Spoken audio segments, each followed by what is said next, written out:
The Assembly will hear an address by His Excellency Alpha Condé, President of the Republic of Guinea. I request protocol to escort His Excellency. On behalf of the General Assembly, I have the honor to welcome to the United Nations His Excellency Alpha Condé, President of the Republic of Guinea, and to invite him to address the Assembly.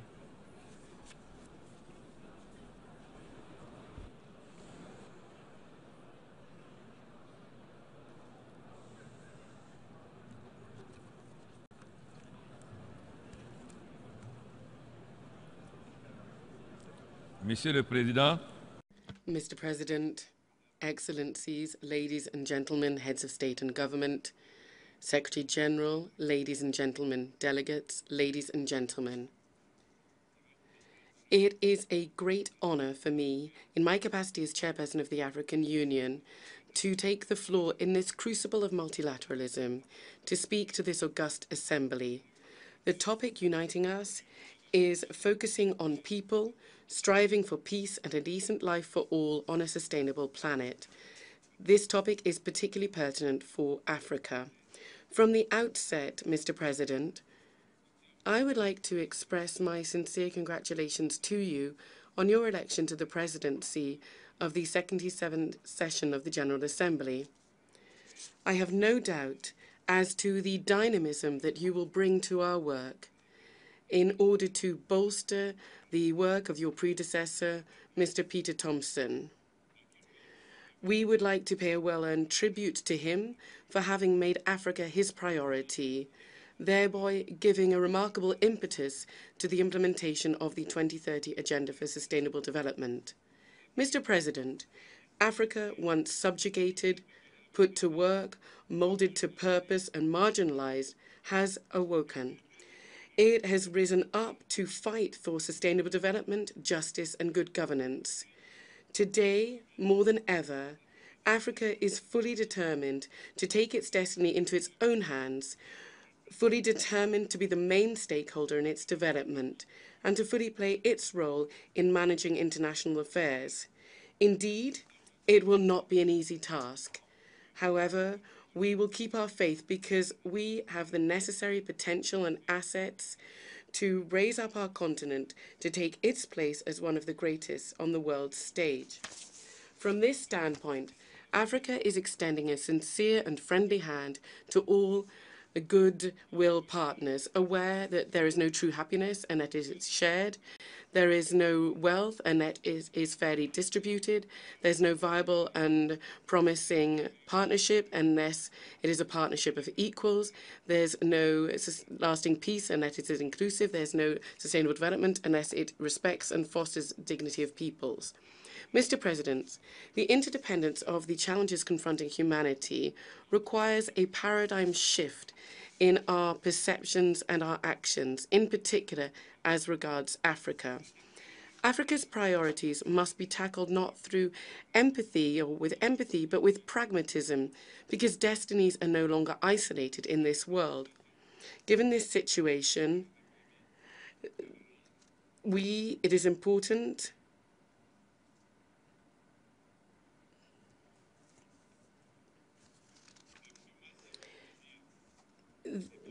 the massive flow of refugees, large-scale migration, natural disasters, and wide-scale pandemics that strike at the very heart of our collective conscience are a sad illustration of this reality. This new approach must further focus on the human beings and restoring a person's dignity if we want to eradicate poverty and achieve the 2030 Sustainable Development Goals and the 2063 African Union Agenda. The adoption of 2030 Agenda at the international level and the 2063 Agenda at the regional level constitute a significant step forwards as we fight poverty, as long as we respect our commitments. Mr. President, the fact Africa is lagging behind will not necessarily always be the case. Africa has been the most dynamic continent over the past decade. According to the IMF and World Bank forecasts, this growth will continue despite the fall in the cost of raw materials, which was decided outside of the continent. Our economies remain very dependent on these raw materials. Given this situation, we need to diversify our economies and make them more resilient through more investment in those sectors which have real potential for sustainable growth. These include agriculture, infrastructure, ICTs, and energy. The industrialization and structural transformation to which Africa is aspiring depends on our access to energy. However, it mainly depends on the continent's economic integration through the effective implementation of the Continental Free Trade Area, which is a prelude to an African common market. Africans yearn for prosperity. This yearning is energetically embraced by our young population and is being tackled head-on by African leaders. They have decided to dedicate 2017 to youth in the African Union and to proclaim 2018-2027 the African Decade for Youth Training and Employment in the technical, vocational, and entrepreneurial sectors. The African Union has resolutely undertaken to find lasting solutions to the numerous challenges confronting young people in order to make this strata of society, which represents 70% of our population, the real driving force of development in our continent. It is this which guarantees stability, security, peace, and the harmonious and sustainable development of our planet. Therefore, I cannot fail to advocate an African initiative which seeks to recruit, train, and deploy 2 million community healthcare workers throughout the whole of the continent. I would urge the international community to support this initiative, which will create decent jobs, prevent pandemics, and ensure populations' well-being. Mr. President, Africa has decided to take responsibility for itself and to speak henceforth with one voice in order to find lasting solutions to its problems. The appointment of heads of state champions means that the African Union can talk with one voice on crucial matters. We have started an institutional reform process to bolster the effectiveness of our organization, streamline its action, and reaffirm its political, economic, and financial autonomy, thus enabling us to play a leading role on the international scene. The Kigali decision to impose a 0.2% levy on eligible imports to finance the African Union is part of Africa's desire to shoulder its responsibilities. Along the same lines, we're determined to eradicate hotspots in Africa by promoting dialogue and finding African solutions. We urge the international community to focus its action on this, in particular in Libya, the Central African Republic, the Democratic Republic of Congo, and Burundi, where some parallel initiatives are inhibiting the return to stability. Africa must no longer be left on the sidelines of decisions affecting it. In order to achieve this, it will strive to set up an international institutional architecture that's able to bring about the changes that are legitimately, our people are legitimately expecting. The United Nations Security Council, which has the primary responsibility for the maintenance of peace and security in the world, no longer reflects current realities. How is it that Africa, which is the third power in terms of demography in the world, is not represented at an appropriate level within the Security Council? While 70% of questions discussed there affect Africa, it is high time to repair this injustice that has gone on for too long. We reiterate the pertinence of the Joint Africa position as contained in the Eswatini Consensus. We call for the enlargement of the Security Council in the 2 categories of members, including 2 permanent seats and a total of 5 non-permanent seats for Africa, chosen by the African Union. Thus, if it is not possible to abolish the veto, the new permanent members of the Security Council must have the same prerogatives and privileges as the current members.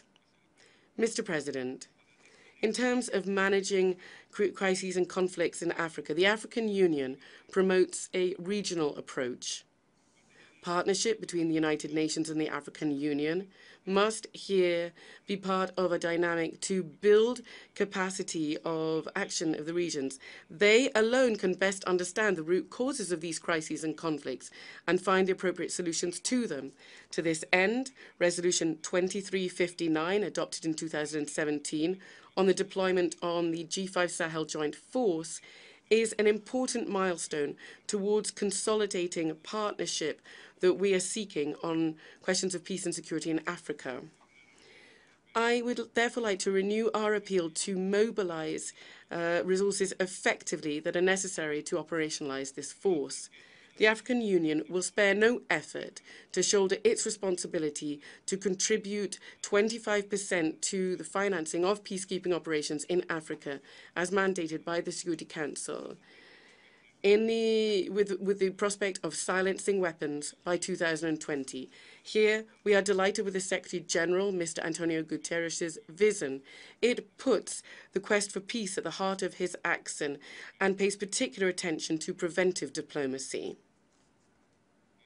The African Union is fully committed to prioritizing prevention, mediation, promoting dialogue, and finding peaceful political solutions, and also peace building. These are all less costly than peacekeeping operations, whose effectiveness raises many questions. We encourage the reform initiative undertaken by you, Mr. Guterres, in particular restructuring of the peace and security architecture. We nonetheless recall that in order for a comprehensive reform of the UN to be viable and effective, it must be inclusive of member states who must be able to make their contributions through the dedicated intergovernmental processes. Regarding terrorism and extreme violence, the African Union very firmly condemns the barbaric acts that have struck Mali, Burkina Faso, Niger, Nigeria, the United Kingdom, Spain, France, and Iran, and reiterates its deep sympathy and solidarity with the governments and people affected by these heinous crimes. The African Union considers that only increased cooperation, in particular on an exchange of information and intelligence, will enable us to deal with this scourge and to cut off its sources of financing. It goes without saying that our aims will only be fully achieved if additional efforts be deployed in order to eradicate poverty, exclusion, and radicalization. We can only beat terrorism once and for all by bringing an end to poverty. This is because terrorism flourishes in a climate of poverty, and thus it's necessary for Africa to manage its energy, to develop its infrastructures in order to ensure inclusive development. Mr. President, how can we remain silent, confronted with the daily torments of the Palestinian people, a victim of occupation? The African Union reiterates its unfailing support to the martyr people of Palestine in their legitimate struggle to reaffirm their inalienable right to independence.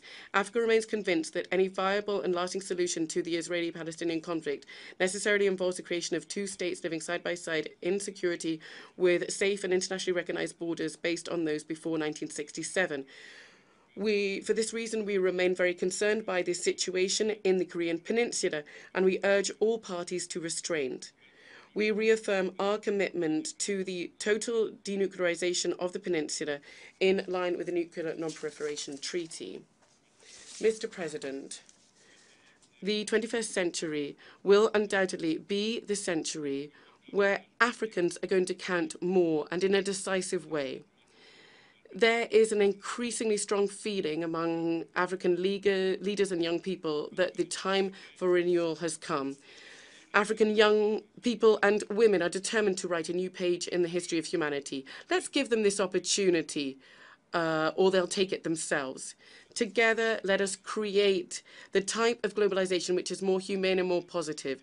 Let us make our planet safer and let us conserve it. In order to do this, the 2030 Agenda, the Addis Ababa Action Plan, and the Paris Climate Agreement provide a reference framework for us. Let us strive to implement them effectively. I cannot finish without launching an urgent appeal to the international community for them to provide better assistance to Sierra Leone, affected by one of the worst natural disasters in its history. Once again, we would like to express our compassion and our solidarity to the people and government of this brotherly country. Thank you very much.